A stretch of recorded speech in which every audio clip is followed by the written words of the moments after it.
Hi, today I'm going to show you how to make a throwing spear with a 1/2-inch dowel rod body and a carved bone for an arrowhead. Now, you just need a 1/2-inch by, I think it's like 3 foot long dowel rod,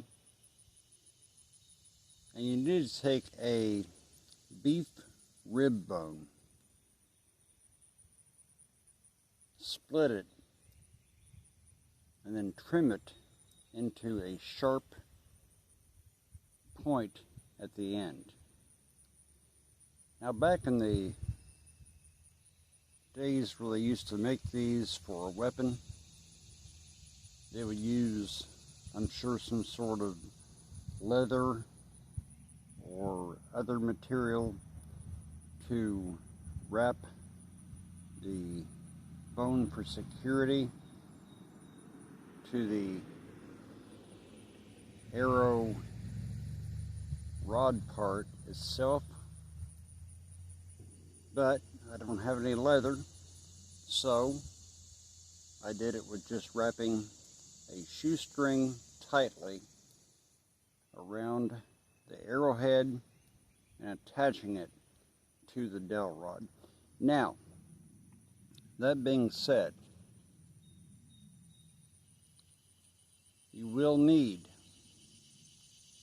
to make fins for this, for guidance.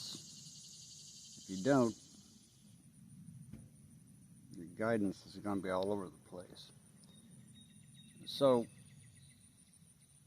you can use really heavy cardboard, or if you have balsa, you can make fins out of balsa like a rocket and attach them equally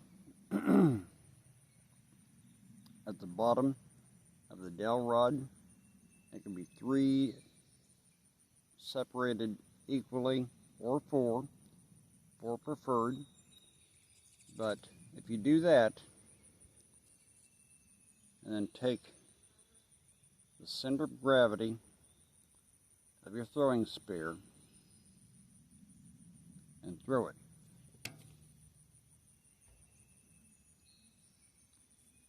you should be able to pierce something. And if you're not the best at it, it's okay. Just keep trying. You'll get the hang of it. Thanks for watching. Don't forget to subscribe, and I'll see you next time.